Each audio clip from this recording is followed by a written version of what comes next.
వాల్మీకి ఆశ్రమం కేవలం స్థలం కాదు, అది ఆశ్రయం, అది ప్రేమ, అది భరోసా. వాల్మీకి తన జ్ఞానాన్ని తరాలకు అందించాడు. నిజమైన విజయం అంటే మన విలువల ముందుకు వెళ్ళడం. దొంగగా ఉన్న మనిషి ప్రపంచానికి మార్గదర్శకుడయ్యాడు. ఇది చెబుతుంది ఎవరైనా మారగలరు.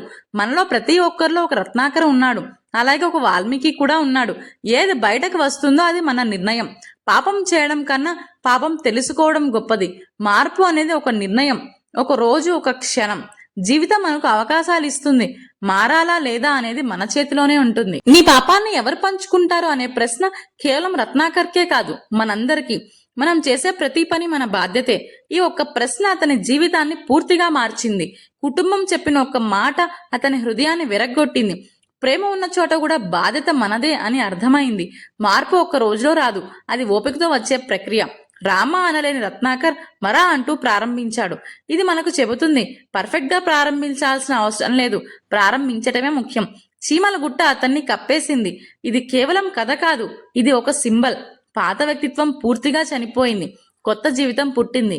జ్ఞానం వచ్చినప్పుడు మనిషి లోపల క్రియేటివిటీ పుడుతుంది. వాల్మీకి లోపల ఉన్న బాధ కవిత్వంగా మారింది. ఒక పక్షి మరణం చూసి వాల్మీకి హృదయం కరిగిపోయింది.